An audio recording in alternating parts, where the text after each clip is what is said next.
Oh man, you ugly, huh? Wow, look at this haggard. Ugh. Just, is he like an elf or something? I don't even know. Hey guys, I'm Dov. Today I'm back with more Total War Warhammer 2 online action. Today we're here with the Vampire Coast facing off against the Beastmen. The XMT lads were kind enough to play a few games with me, so you'll probably be seeing those both on this channel. I might send off a few others to some other YouTubers as well of some of the battles that we played in preparation for me going out of town.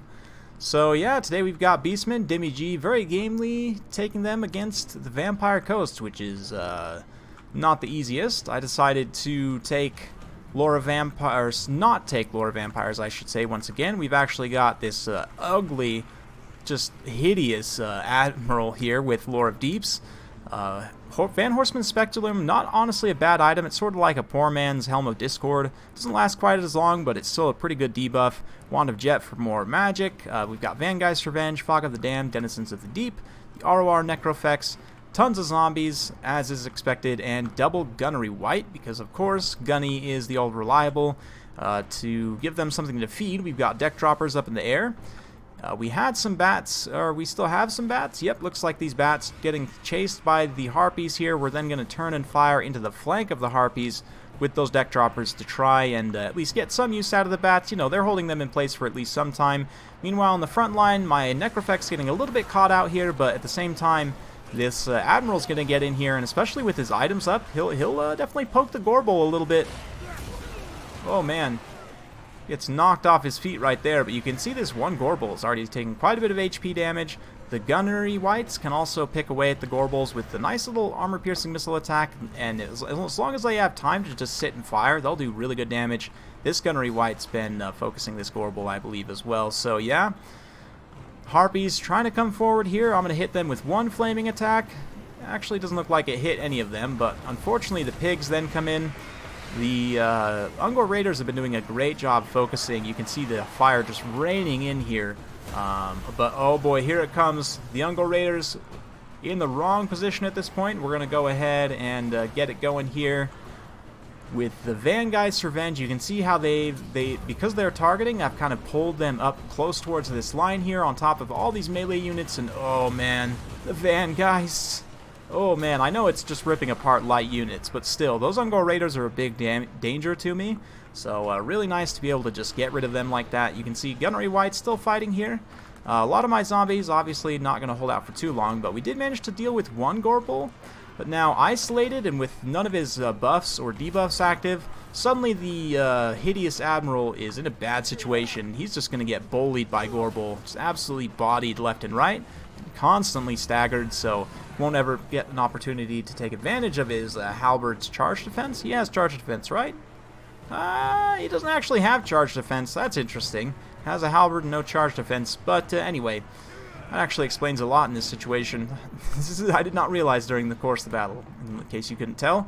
Necrofex over here still just burning out these Ungors in melee. Actually a very good use of him, the leadership debuff, and he does quite a bit of damage in melee as well. Very good armor piercing, anti-infantry damage, has decent melee attack, flaming of course, and that burnt leadership effect plus the terror is quite impactful. Speaking of impactful, about to get impacted by some piggies here right in the ankles. That armor piercing damage will hurt a little bit there. I don't know if it'll be quite enough to finish off the Necrofex, but the flaming fire, which is totally redundant, raining down on those Razorgore herd.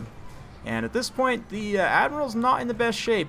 That being said, balance power is pretty well in my favor. Another really nice Vile Tide from Malagor there. Yeah, Fog of the Damned, Van Horseman's Speculum.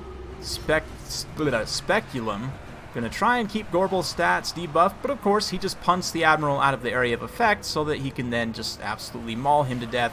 Down to only 170 hit points, and he is crumbling, I believe. Not quite, like right on the verge of crumbling, but not long for this world. Yep, there it is. Finished off, unfortunately, out of view because of the banner, but good old Gorbel killing the hideous Admiral and doing the world a favor. Who would have thought that pirate could be uglier than a Beastman?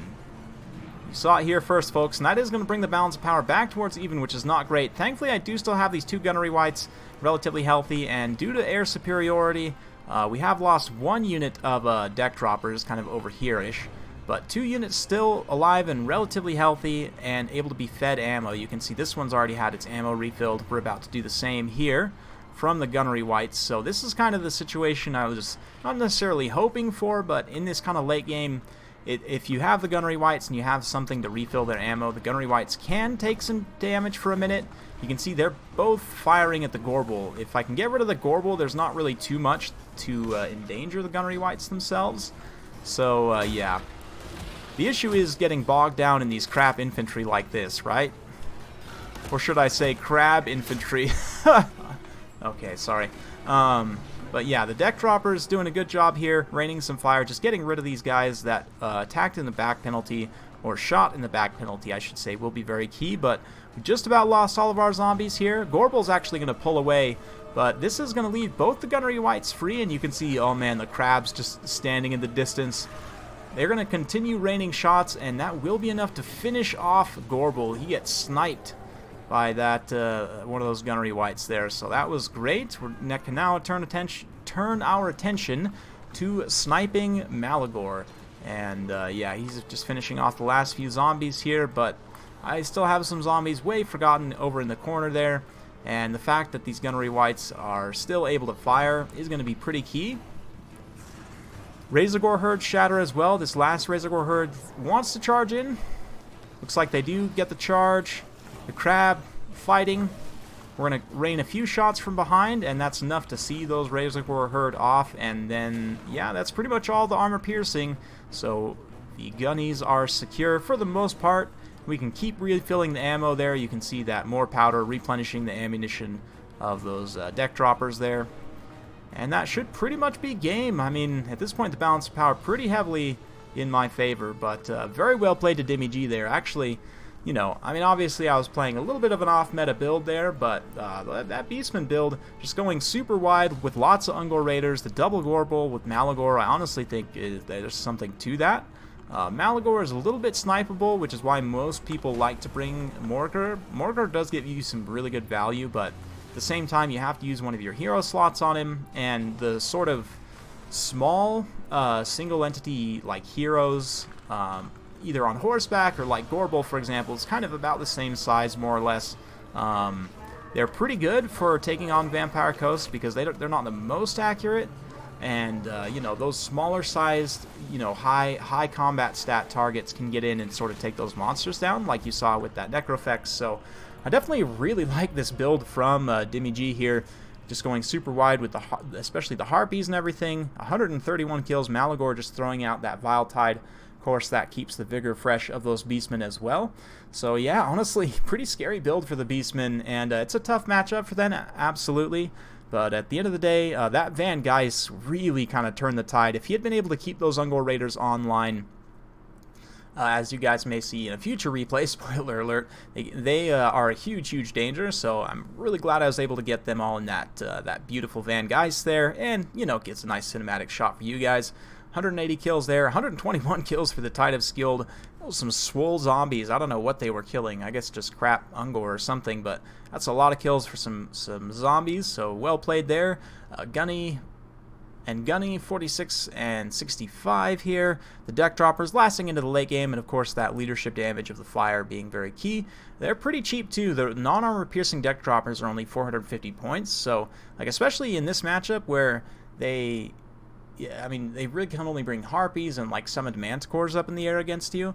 It's pretty easy to get air superiority. Harpies are pretty squishy, and I mean, even like Bats with Dance Macabre or just supporting ground fire is enough to see Harpies off. So usually pretty easy to get air superiority and just let these deck droppers sit up in the air and rain fire on whatever is important. And in this matchup, you don't really need the armor piercing necessarily, so you can really get away with using the cheap ones. And yeah, honestly, a pretty good option here, especially with the Gunnery Whites to refill their ammo. That just makes them infinitely more cost effective. So yeah, hopefully you guys enjoyed this. I'm going to be bringing you some more replays from myself and the XMT lads. Like I said, I don't know for sure. I'm going to send around some first, and I will show probably one or two others on this channel, and then the rest I'll send around, and if they don't end up getting casted by other people, then I will cast them here. But, you know, they are definitely some really good, really close battles, so They deserve to be seen by some of the, the big channels like Turin and, I don't know, maybe Arab Carthage. We'll see. But hopefully you guys enjoyed. If you do like this sort of content, be sure to like, subscribe, hit that bell notification button so every time I upload a new video, you'll be notified. Thanks again for watching, and we'll see you next time.